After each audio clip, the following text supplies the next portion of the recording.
ఈరోజు ప్రాణ హత్యలు ఎక్కువగా మనకు కనిపిస్తున్నాయి. ప్రాణ హత్యలు. ఇదిగో ట్రైన్ కింద చనిపోయిన వారు కొందరైతే, ఇదిగో మీద డాబాలెక్కి దూకేసిన వారు మరికొందరైతే, విషము తాగి చచ్చిపోయిన వారు మరికొందరైతే, ఇదిగో చెట్లకు ఉరితోడలేసుకుని ఏలబడేవారు మరికొందరు. ఇప్పుడు సమాజంలో ఏం పెరిగిపోతున్నాయంటే ప్రాణ హత్యలు. ఏం హత్యలు? ప్రాణ హత్యలు పెరిగిపోతున్నాయి. చిన్నవాడి నుండి పెద్దవాడి వరకు, చిన్నవాడి నుండి పెద్దవాడి వరకు ప్రతి ఒక్కరిలో మనం ప్రతి గ్రామంలో, ప్రతి పల్లెలో, ఇకపోతే కొన్ని రోజుల తర్వాత ప్రతి ఇంటిలో కూడా మనం చెప్పుకోవాలి. ఎందుకంటే అంతగా పెరిగిపోతున్నాయి. ఇది కేవలం మన దేశానికి కాదు, ప్రపంచం అన్ని దేశాల్లో కూడా ఈ ప్రాణహత్యలు అనేవి జరుగుతూనే ఉన్నాయి. అయితే ఇక్కడ ఒక చిన్న విషయాన్ని మనం బాగా గమనించాలి. ఏంటి అంటే, ఇప్పుడు 16 ఏళ్ళ అమ్మాయి ఎవరైనా చనిపోయారు అనుకోండి, 12 ఏళ్ళ అబ్బాయి ఇలా ఉరేసుకొని చచ్చిపోయాడు అనుకోండి, అనుకుందాం. ఈ 12 ఏళ్ళ అబ్బాయి ఏదైనా పాపం చేసి ఉంటాడా? ఆలోచించండి. ఏదైనా పాపం చేసి ఉంటాడా? ఇప్పుడు 50, 60, 70 సంవత్సరాలు బ్రతుకుని ఉన్నారు పెద్ద పెద్దోళ్ళు. వీళ్ళు ధనదోపిడి, శ్రమ దోపిడి, ఏంటి మట్టి దోపిడి, ఇసుక దోపిడి చేస్తున్నారు లేదు మీరు చెప్పండి. ల్యాండ్ దోపిడి, కొండలనే మింగేసిన దోపిడి లేదు చేస్తున్నారా? పేపర్లో చదువుతున్నాం మనం. రాజకీయ నాయకులని, బడాబాబులని, ధనవంతులని, ఏంటి ఎన్నో రకాల పేపర్లు మనం చదువుతున్నప్పుడు కానీ వీడు ఇది దోచుకున్నాడు, వాడు అది దోచుకున్నాడు, వీడు ఈడు పాడు చేశాడు, వాడు ఆడిని పాడు చేశాడు, రకరకాల మాటలు చదువుకుని ఉంటుంటాం. ఇప్పుడు 12 ఏళ్ళ అమ్మాయి, 16 ఏళ్ళ అమ్మాయి ఉరేసుకుని చచ్చిపోయిందని మనం వింటుంటాం.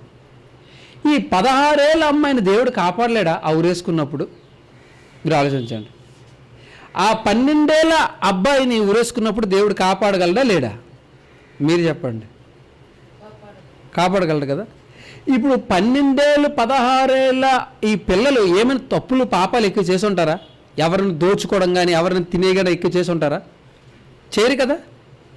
మరి వీళ్ళు పాపము చేయరు. వీళ్ళు కొంతవరకు ఈ పైనున్న వారి కంటే కొంతవరకు వీళ్ళు మంచోలే. అంటే దోపిడీగాల కన్నా, దొంగల కన్నా, దోచుకునే వారి కన్నా, అనేక రకమైన పనులు, తప్పుడు పనులు చేసేవారి కన్నా ఈ పిల్లలు మంచివారు కదా అవుతారు, మంచివారే. మరి ఈ పిల్లలు చనిపోయినప్పుడు ఎందుకంటే దేవుడు కాపాడట్లేదు? వాళ్ళు వదిలేసి వీళ్ళని చనిపేస్తున్నాడు. కాపాడాలి కదండి. కాపాడగలడం లేదంటే మీరు ఏమన్నారు? కాపాడగలరు అన్నారు. మరి ఎందుకు కాపాడట్లేదు? మొన్న తమిళలోడైనా విజయ్ ఆంటోని కూతురుగా చనిపోయిందని మన పేపర్లో, టీవీల్లో మనం చూసాం. ఆ చిన్న వయసు కదండి, ఇంకా పెళ్ళే కాలేదు, చనిపోయింది. ఎందుకు కాపాడలేకపోయాడు దేవుడు? ప్రశ్న. కోట్లు దిగమింగిన వారు, ప్రజా సొమ్ము తినేవారు ఉన్నారా? ఉన్నారండి. రేపులు చేసిన వారు, దొంగలు, దోచుకునేవారు ఉన్నారా? ఉన్నారండి. మరి వాళ్ళందరూ బ్రతుకుతున్నారు, వీళ్ళేటండి చనిపోతున్నారు.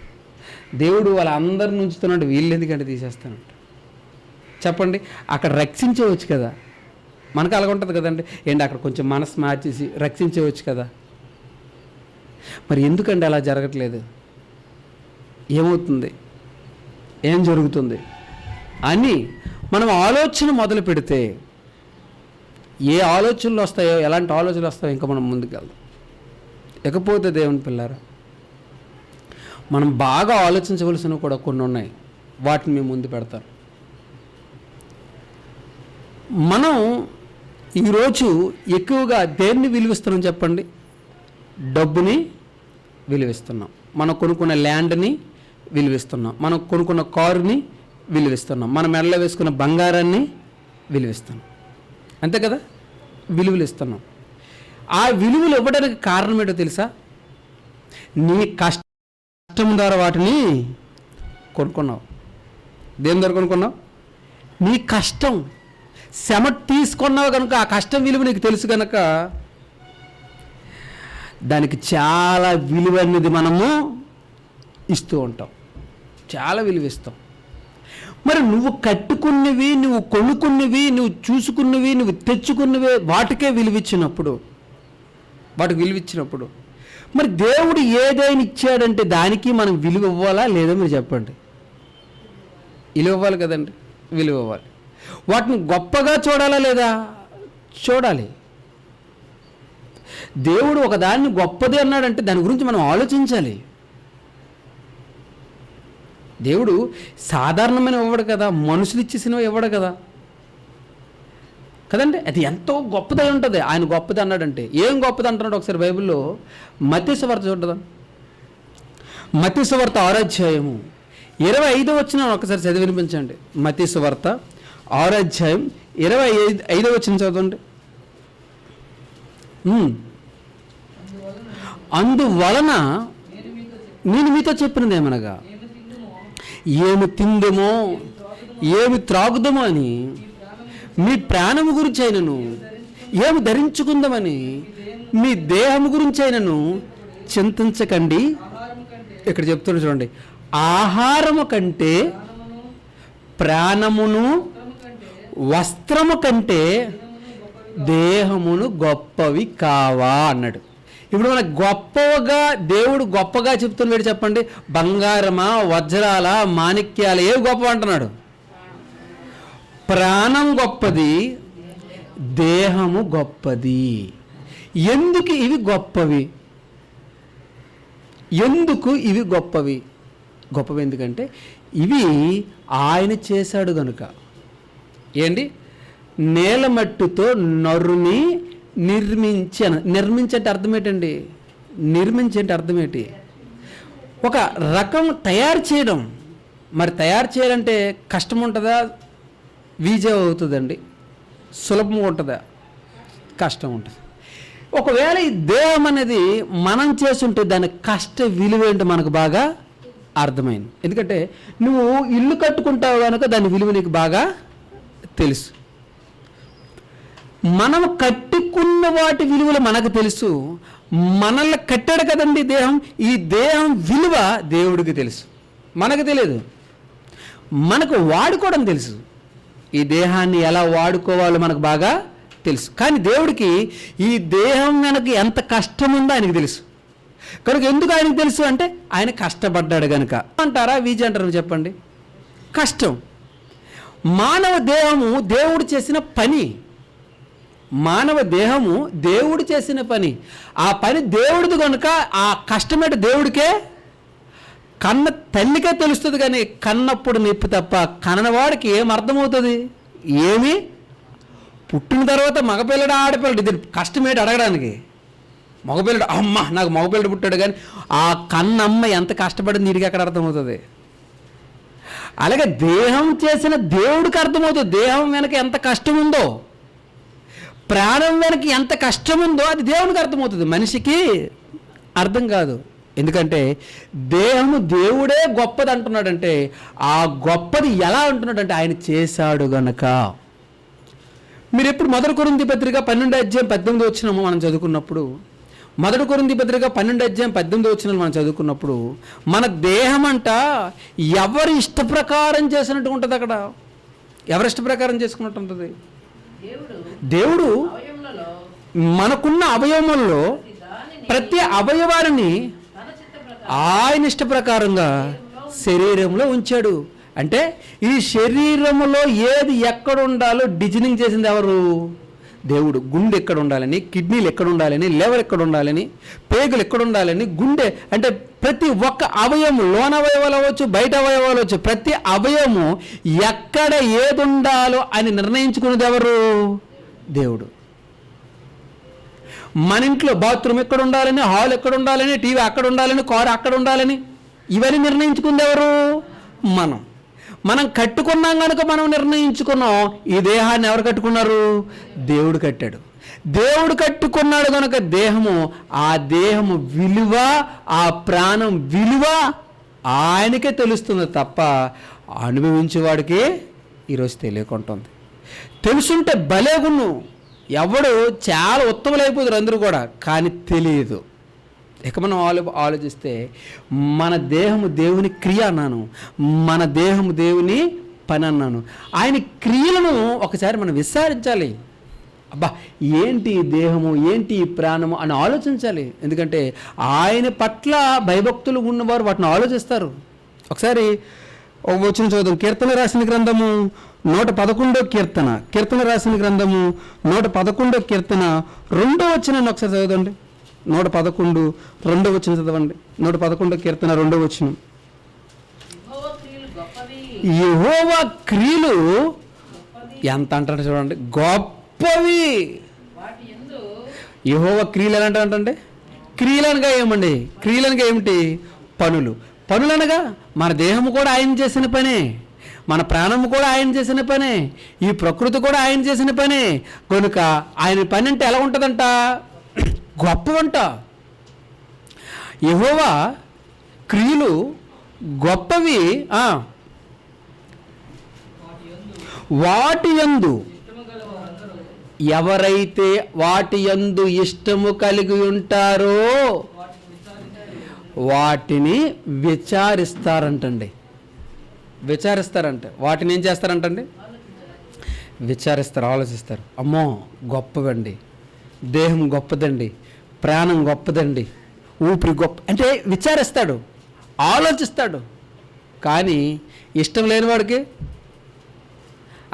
అయిపోయిందిలే అంటాడు అంతే. ఆడిష్టం దేహాన్ని ఎలాగైనా వాడుతాడు. అంటే దేవుడు ఇచ్చినది చాలా గొప్పది అంటున్నాడు, దేవుడు ఇచ్చింది చాలా గొప్పగా చూస్తున్నాడు కదండి. మరి ఇంత గొప్పది దేవుడిచ్చినప్పుడు దీనికి మనం ఎంత విలువిస్తున్నాం? దేవుడిచ్చినది ఏదైనా సరే దేవుని పిల్లలారా, దాన్ని మనం సులకనగా చూసామంటే దేవుని కోపం చాలా ఉంటుంది. దానికి ఎగ్జాంపుల్గా ఒక విషయం మీద చెప్తాను. చరిత్రలో జరిగిన ఒక విషయం. యాసావుకి యాకోబు తమ్ముడా కాదా? తమ్ముడేనా? యాకోబుకి యాసావు అన్నా కాదా? వీళ్ళిద్దరికీ ఇస్సాకు తండ్రే కాదా? ఇస్సాకు గర్భాన పుట్టిన ప్రథమ పుత్రుడు ఎవరు? ఏంటి? యాసావు. అంతేనా? యాసావు. జ్యేష్ఠత్వం ముందు ఎవరికి రావాలి? మరి యాకోబు దగ్గరికి ఎందుకు వెళ్ళింది? ఇప్పుడు యాసావు అనే వ్యక్తి ఒకవేళ జ్యేష్ఠత్వం వచ్చుంటే యేసుక్రీస్తు ఎవరి గర్భాన వచ్చేవాడు? యాసావు కుటుంబాల గర్భానే రావాలి యేసుక్రీస్తు. మరి అదటి యాకోబు కుటుంబాల గర్భాన్ని వచ్చాడు. యాకోబు ఎలా ఆశీర్వదింపబడ్డాడు, ఈయన ఎలా తప్పిపోయాడు? ఆలోచించాలి. జ్యేష్ఠత్వం అనేది కొట్లో దొరికిన వస్తువేమీ కాదది.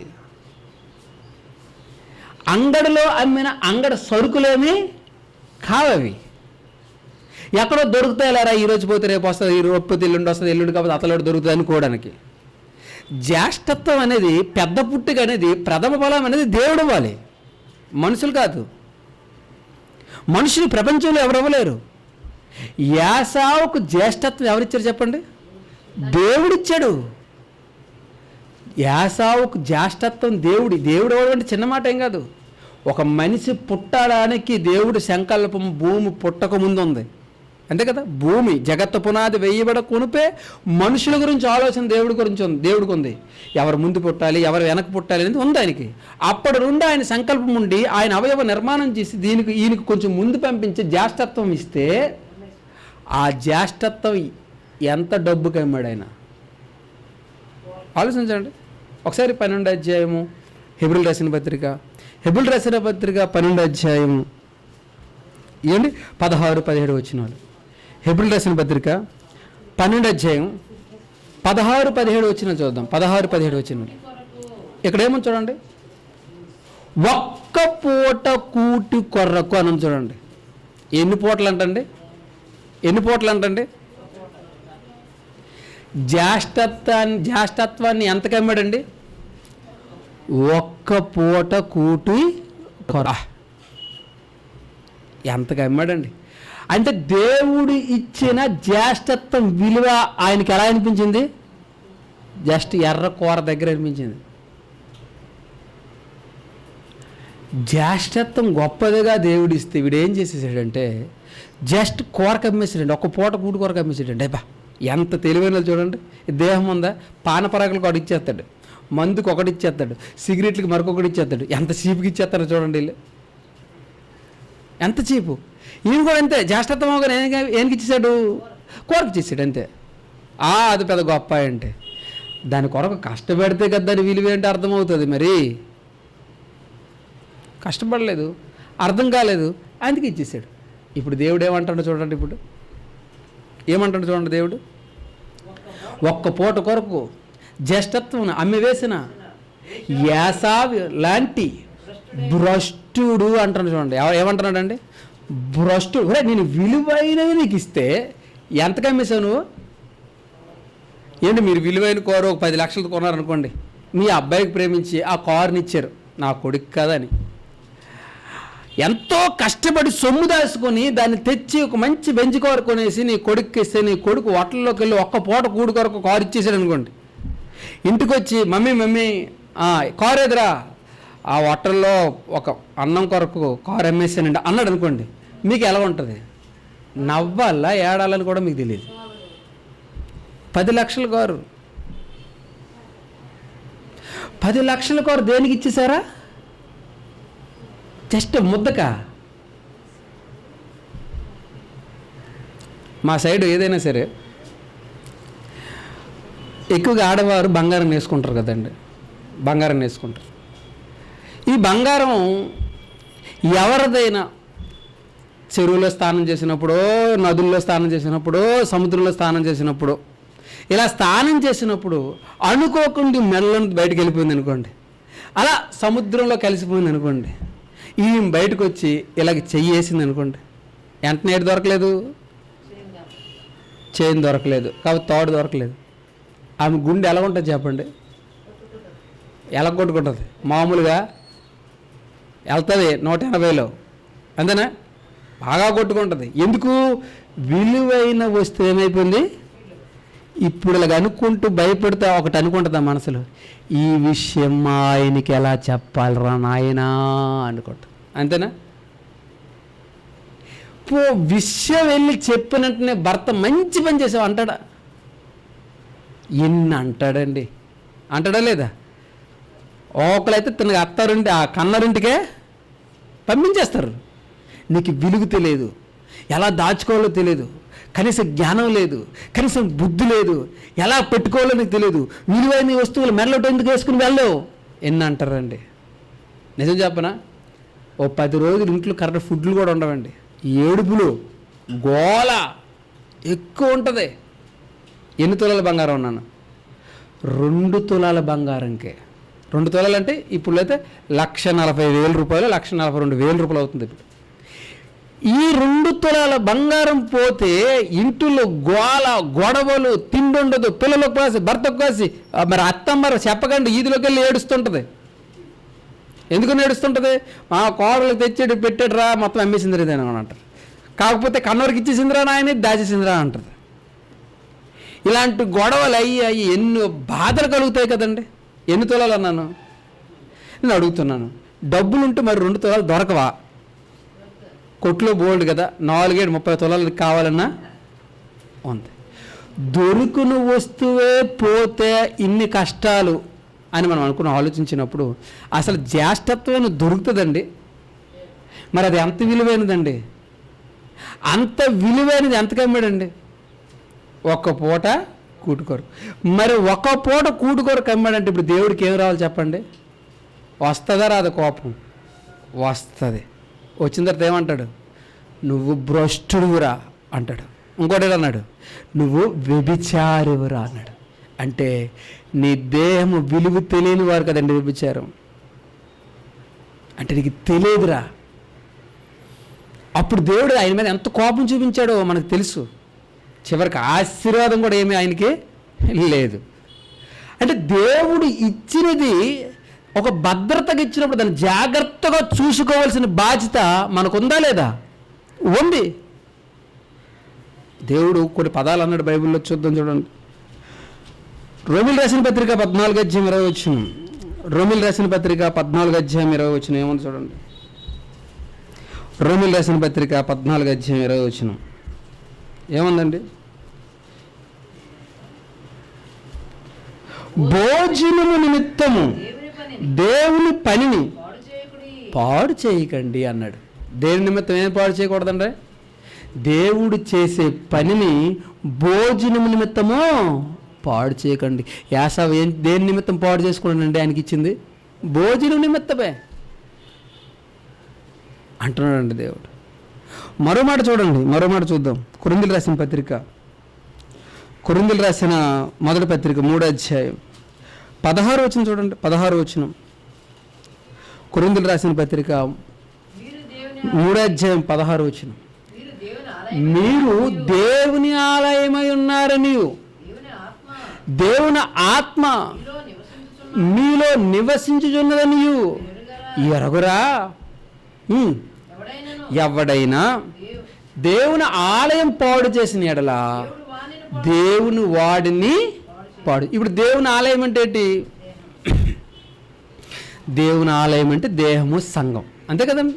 దేవుని ఆలయం అంటే సంఘం. ఈ సంఘము రావడానికి ఏమైనా యేసుక్రీస్తు కష్టపడ్డా లేదు? మీరు ఆలోచించండి. కష్టపడ్డా? కష్టపడమే కాదు, ప్రాణమే ఇచ్చాడు, రక్తాన్ని ఇచ్చాడు, శరీరాన్ని నలగొట్టాడు. అంటే సంఘం కష్టపడితే కట్టబడింది, కష్టపడకుండా విజయగా కట్టబడినది కాదు. ఒకవేళ ఈ సంఘం ఏదైనా పాడు చేస్తే కష్టపడినోడు ఒప్పుకుంటాడా? సంఘములో ఎవరైనా తేడా చేశారంటే దేవుడు ఒప్పుకోడు. ఎందుకంటే కష్టపడి చేశాడు. అంటే ఆయన పని ఎవరైనా పాడు చేస్తే అంటున్నాడు దేవుడు, వాడిని కూడా నేను పాడు చేస్తాను. ఆయన పని ఎవరైనా చులకలుగా చూస్తే దేవుడు ఒప్పుకున్నట్టుగా మనకు కనిపిస్తుంది. ఆయన పనిని భోజన నిమిత్తం పాడు చేస్తే అస్సలు ఒప్పుకోడు అన్నట్టుగా కనిపిస్తుంది. నేను అడుగుతున్నాను, మన దేహం ఎవరి పని? దేవుని పని. మన రక్తం ఎవరి పని? మరి దేవుని పని అయినప్పుడు దానికి విలువ ఎంత ఇస్తున్నారు ఈ సమాజంలో? ఏంటి, పరీక్షలో ఫెయిల్ అయిపోతే ప్రాణం ఇచ్చేయాలా? దేహాన్ని చంపేయాలా? అంటే దేహం విలువ, ప్రాణం విలువ ఎంత కట్టారు వాళ్ళు? పరీక్షకు కట్టారు, అంతేనా? పరీక్షకు కట్టారు. అంటే ఇప్పుడు ఆ పరీక్షను ఫెయిల్ అయిపోవనుకుని డైరెక్టర్ నువ్వేమిచ్చేస్తున్నావు? ప్రాణము, దేహము రెండు ఇచ్చేస్తాను. ఎక్కడ సంపాదించావమ్మా? నువ్వు ఎక్కడ సంపాదించావు నీ ప్రాణాన్ని? నువ్వు ఎక్కడ కొన్నావా? ఏదైనా కష్టపడ్డావా? ఎక్కడైనా సంపాదించావా? లేకపోతే ఎక్కడైనా వెల్డింగ్ చేయించావా? ఏడు చేశావు నువ్వు? పరీక్ష ఫెయిల్ అయిపోయావు కదా, అక్కడ ఉన్న వాళ్ళకి 1 లక్ష రూపాయలు ఇచ్చే పాస్ చేసేస్తారు. కాకపోతే 2 లక్షలు ఇవి పాస్ చేసేస్తారు. అలాగే ఇవ్వవు. నీకు పాస్ అవ్వాలని అంత అర్థం ఉంటే నీ ఇష్టం, నువ్వు వేరు చేసుకుంటావు, చేయి. ప్రాణం ఎందుకు ఇచ్చేస్తావు? అంటే నువ్వు ఏదైనా జరుగుతూ ముందు నీకు గుర్తొచ్చేసేది అది చీప్గా ప్రాణం పోవాలి, దేహం తీసేయాలి, అంతేనా? ఒక కుర్రోడు అంటున్నాడు, అమ్మా నాకు ఐస్ క్రీమ్ ఇవ్వలేదా చచ్చిపోతాను జాగ్రత్త అంటున్నాడు. వాళ్ళ అమ్మకి చడిపిస్తున్నాడు. ఏటివ్వలేదని చూస్తే బొడ్డు లేడు. ఈడు కూడా ప్రాణాన్ని విలువ తక్కువగానే మాట్లాడుతున్నాడు. వీడు ఇంత చిన్నవాడి చేతిలో కూడా దేవుని పని ఎలాగైపోతుంది? హేళనగా చూస్తున్నారు. ఒక అమ్మాయి అంటే అబ్బాయిని ప్రేమించిందంట, ప్రేమించావు. అబ్బాయి అంటే మోసం చేశాడంట, మోసం చేశాడు. అబ్బాయి మోసం చేస్తే ఈమె ఏం చేస్తుందంట? ప్రాణం తీసేసుకుంటుందంట. ఏంటి నీకు అంత సులకనగా దొరికిందమ్మా ప్రాణం? ఈ అబ్బాయి కాకపోతే దేవుడు ఎక్కడో పుట్టించుంటాడు. మరి అబ్బాయి ఎదవ కంటే మంచివాడు ఎవడో వాడు ఉంటాడో ఉంటాడు. ఏడు లోకంలో మగపిల్లలే లేరా? అసలు మగపిల్లలే పుట్టరా? నువ్వు చేసిన తప్పుడు పనికి ప్రాణం ఎందుకు వస్తున్నావు? అది అర్థం కావట్లేదు. ఆ ప్రాణం నువ్వు చేసుకున్నది కాదు, ఆ దేహము దేవుడు చేసింది. అది చాలా విలువైనది, చాలా గొప్పది. అంత విలువైనది, గొప్పది కేవలం దేనికి పెడుతున్నావు? ప్రేమించలేదని పెడుతున్నావు. ప్రియుడంటే ప్రియురాలు ప్రేమ ఏంటి? నీకు ఇద్దరు ప్రేమించుకోవడానికి దేహాన్ని, ప్రాణాన్ని దేవుడు చేసి ఇచ్చాడు మీకు. అంటే దేవుని కష్టాన్ని ఎలా చూస్తున్నారండి? చాలా తేలికగా చూస్తున్నారు. చిన్న సమస్య వస్తే చాలు వెంటనే ఏం చేస్తున్నారు? ప్రాణహత్య చేసుకుంటున్నారు. మాట్లాడతావు ఆమె చచ్చిపోతామండి, ఏదోటి తల్లిదండ్రుల మధ్యన భయపడిపోతున్నారు. ఏమైపోతారు రా బాబు అని. అంటే చూడండి ఎలా ఉంది, ఎలా అయిపోయింది చూడండి సమాజం. ఈరోజు సినిమాలు చూడండి ఎలా తయారయ్యాయి. హీరో చంపికెళ్ళిపోతుంటాడు. ఏంటి 50 కేజీలు కూడా ఉండడు, సన్నం బక్కగా ఉన్న హీరోలు కూడా ఏం చేస్తుంటారు, కొడుతుంటే 50 మంది ఎగురుతుంటారు. 65, 55 ముసలోళ్ళు కూడా కొడుతుంటే ఎగిరిపోతుంటారు వీళ్ళందరూ. మన వాళ్ళు ఏసలు టప్పట్లు బెలగా ఉంటాయి. ఇటు ముసలోడు కొడితే అంతమంది ఎగురుతారా? నడవడమే కష్టమైన వాళ్ళు కొడుతుంటే ఎగిరిపోతారంట. మరి అంతే మరి. అందరం చంపేయడమే. ఒరేయ్, చంపినోడు ఎక్కడ్రా హీరో అవుతాడు చెప్పండి? చంపినోడు హత్య చేసినవాడు అవుతాడు.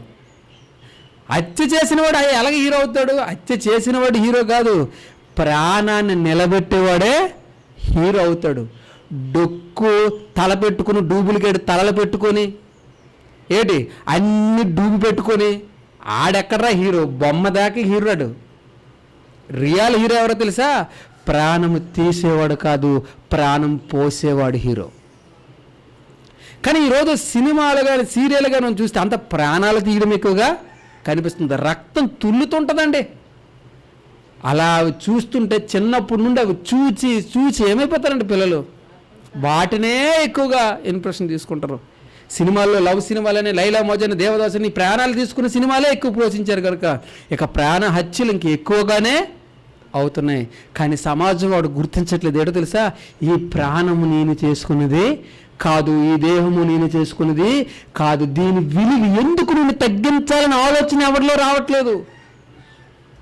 చిన్న పిల్లవాడు నుండి పెద్దవాడు వరకు ప్రతి ఒక్కడు ప్రాణాన్ని, ప్రతి ఒక్కడు దేహాన్ని ఏం చేసుకుంటారో తెలుసా? చాలా చీపుగా చూస్తున్నారు. భర్త కొట్టాడని చచ్చిపోతుందంట, అత్త తిట్టిందని చచ్చిపోద్దంట. అంటే మీ దగ్గర ఏం జరిగినా ఇంకేం గుర్తురావా? ఏది మీ దగ్గర ఉన్న ఒక 50 లక్షలు ఉన్నది గల 10 లక్షలు ఇవ్వగలవా? అవి విలువైనవి, అంతే కదండి. ఎవరో నీకు తిట్టారు, నీకు కోపం వచ్చింది, ఆడికి ఒక 50,000 నీ భర్త కొట్టాడు కదా నిన్ను, దాన్ని చచ్చిపోవాలనుకుంటాడు, వాడికి 50,000 ఇచ్చే.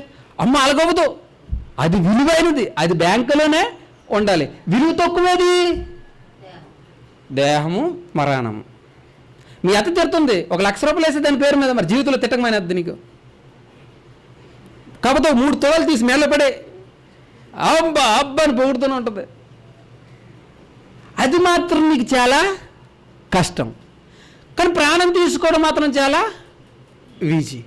అంటే నీ దగ్గర ఒక ఐస్ క్రీమ్ ముక్క కూడా ఈ ప్రాణం విలువ పనిచేసినట్టుగా కనిపించట్లేదు. అంటే ఇప్పుడు చేసిన వాడికి ఎంత మండిపోతుండాలో చెప్పండి. ఇప్పుడు మీరు ఒక 10 కోట్లు ఇల్లు కట్టారండి, నేను వచ్చి అది ఏమండి, అది అలా అదేం బాగుందండి, ఇది ఎక్కడ ఎందుకు పెట్టారు, ఇది ఎక్కడ ఎందుకు పెట్టారు, అది ఎక్కడ ఎందుకు పెట్టారు, అదేం బాగుంది అంటున్నాను అనుకోండి, మీకు ఎలా ఉంటుందండి? మండి ఉంటుందా? 10 కోట్లు కట్టిన నేను నాకు 1,00,000 రూపాయలు ఇవ్వండి నీ కట్టేస్తాను అన్నాను అనుకోండి, మీకు ఎలా ఉంటుంది? ఇది ఎక్కడి నుండి వచ్చేసాడరా అని ఉంటుందా? ఉంటుంది. మరి దేవుడు కష్టం ప్రాణం చేసినప్పుడు, దేవుడు కష్టం దేహం చేసినప్పుడు మనం దాన్ని సులకనగా చూసి చీప్గా చేస్తున్నామంటే ఇప్పుడు దానికి ఏం చేస్తుంటారు చెప్పండి? మండిపోతుంటుంది. జ్యేష్ఠత్వం పక్కోడికి ఇచ్చినందుకు అలా తిడుతున్నాడు, జ్యేష్ఠత్వం తన తమ్ముడికి ఇచ్చినందుకే తిడుతున్నాడు. నువ్వు పూర్తిగా ప్రాణమే ఇచ్చేస్తున్నావు. దేనికి ఇచ్చేస్తాను? నీ పరీక్ష పేపర్కి, నీతో ఉన్న నీ లవర్కి, నీ భర్త కొట్టాడని, పొలం పండలేదని. ఏంటి పంట పండలేదండి, 2 లక్షలు ఒప్పండి అడుగుతున్నాను. 2 లక్షలు విలువేనా ప్రాణం?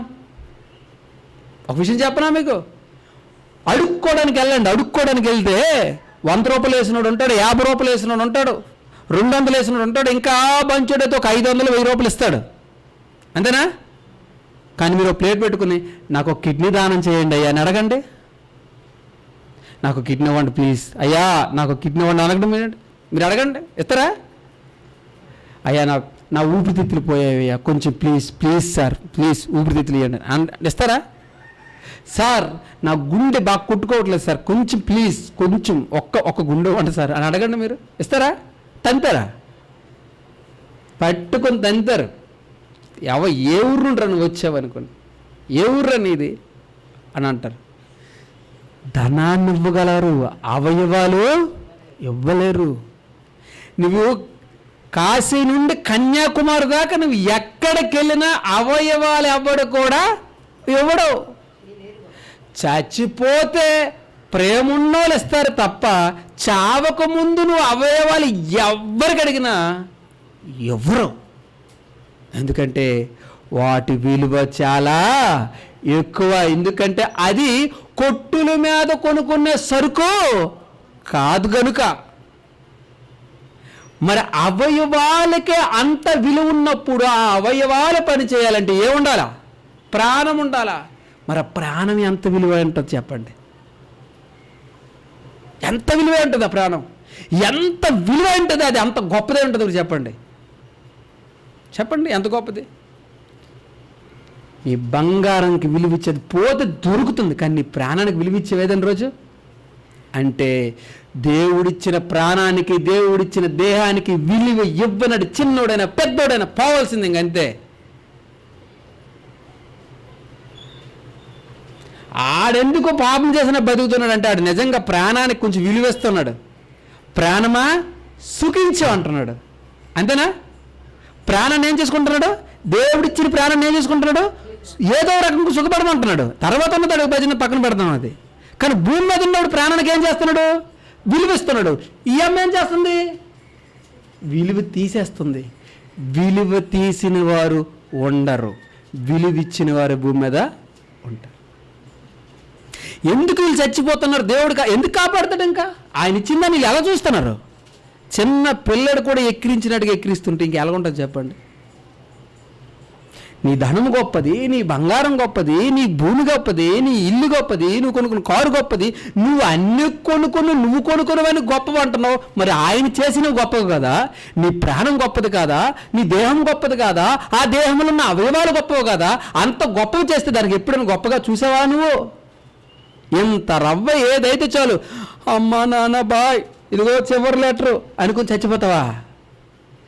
ఎప్పుడైనా ఆలోచించావా? ఎప్పుడైనా ఆలోచించామా? 3 కాళ్ళు లేకపోయినా ఒంటి కాళ్ళతో కుక్క బతుకుతుంది. ఎందుకంటే ప్రాణ విలువ దానికి బాగా తెలుసు గనుక. 2 రెక్కలు ఇరిగినా పక్షి బతుకుతుంది. ఎందుకంటే దేవుడిచ్చిన ప్రాణం విలువ బాగా తెలుసు కనుక. జంతువుల్లో ఏది చూడండి, అవి కాలమైనంత వరకు బ్రతుకుతూనే ఉంటాయి. ఎందుకంటే ఈ ప్రాణము దేవుడిచ్చింది కనుక దేవుడే దీన్ని తీసుకెళ్ళాలని విలువిచ్చే దేవుణ్ణి. కానీ మనుషులు విలువ తీసిపడేశారంతే, విలువ తీసేశారంతే. ఇష్టం వచ్చినట్టు దేహం అండి, ఇష్టం వచ్చినట్టు దేహం, ఎవడికి నచ్చినట్టుగా దేహం వాడుతున్నాడు. ఇప్పుడు ఆలోచించండి, ఇప్పుడు చెప్పండి, ఎందుకు ఒప్పుకోవాలి? ఎందుకు మార్చాలి చెప్పండి? విలువ ఇవ్వనోరు ఇంకెందుకు బ్రతకాలి? దేవుడు కష్టాన్ని కూడా విలువ ఇవ్వట్లేదు. చిన్న పిల్లవాడు కూడా ఏం చేస్తున్నాడు? విలువ ఇవ్వట్లేదు. ఇంకెందుకు దేవుడు కాపాడుతాడు? తప్పు పని చేసినాడు విలువిస్తున్నాడు. నువ్వు ఏడు చేయకుండా నువ్వేం చేస్తున్నావు? విలువనిదే పూర్తిగా తీసేస్తున్నావు. ఆయన ఇచ్చిన గొప్పది చాలా చీప్గా తీసి పడేస్తున్నావు. అందుకే దేవుడు నిన్నేం చేస్తాడు? చిన్నోడైనా ఏం చేస్తాడు అంటే ఈడికంగా నేను చీప్ అయిపోయినా అన్నట్టుగా అయిపోద్ది. కనుక దేవుని పిల్లరా, మనుషులు చేసుకుని విలువైన కాదు, మనుషులు చేసేవాడు విలువైన వాడు. ఆయన ఇచ్చినవి విలువైనవి. గాలి విలువైనది, నీరు విలువైనది, ప్రకృతి అంతా విలువైనది. ఆ విలువను అనుభవిస్తున్న నీ ప్రాణం విలువైనది, ఆ దేహం ఇంకా విలువైనది. ప్రాణం, దేహం ఇవి దేవుడు చేసిన పనులు కనుక విలువైనవి. దానికి విలువ తక్కువగా చూస్తే నువ్వు ఎక్కడ ఉండవు, వాటికి నువ్వు విలువిస్తే బ్రతుకుతూ ఉంటామని. కనుక దేవుని పిల్లలారా, ఆత్మహత్య అంటారు, అది తప్పు. ప్రాణహత్యలు, ఈ ప్రాణహత్యలు ఎందుకో ఎక్కువ జరుగుతున్నాయంటే విలువ ఇవ్వట్లేదు. వారు చదువు విలువిస్తున్నారు, ప్రేమికుని విలువిస్తున్నారు, ప్రియురాలు విలువిస్తున్నారు, డబ్బును విలువిస్తున్నారు, అన్నిటినీ విలువిస్తున్నారు. కానీ విలువ తక్కువ చేస్తున్నారంటే ప్రాణాన్ని, దేహాన్ని. అందుకే ప్రాణహత్యల దగ్గర దేవుడు ఉండట్లేదండి. చివరి దాకిల్లి ఎక్కడైతే చచ్చిపోవడానికి వెళ్తున్నావో చివరి దాకిల్లోప్పటికైనా సరే ఒక్క సిటము నా ప్రాణం ఎందుకు తీసుకోవాలని విలువిచ్చావా? బ్రతికిపోతావు అక్కడ. నా దేహాన్ని ఎందుకు చంపుకోవాలని విలువిచ్చావా? బ్రతికిపోతావు. కానీ ఆ చివరి దాకా కూడా నువ్వు విలువ ఇవ్వట్లేదంటే ఇక నీకు ఎవరు అడ్డు రారు. కనుక దేవుని పిల్లలారా, ప్రాణహత్య కానీ అది ప్రాణం చాలా విలువైనది. దాన్ని తక్కువగా చూడకూడదు మనం. అవి దేవుడిచ్చినవి, అవి గొప్పగా చూడాలి. అందుకే దేవుడు కోరుకునేది ఏంటో తెలుసా? నీ డబ్బు, నీ ధనము, నీ బంగారము, నీ ఆస్తులు కాదు.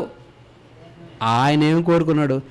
దేహము దేవుని వలన మీకు అనుగ్రహింపబడింది, ఆ దేహముతో దేవునిని మహింపరచండి. ఈ ప్రపంచాన్ని యేసుక్రీస్తు ప్రపంచాన్ని రక్తమిచ్చుకున్నాడంటే ఒకటి దేహాన్ని ఇచ్చాడు, రెండేమిచ్చాడు? ప్రాణం ఇచ్చాడు.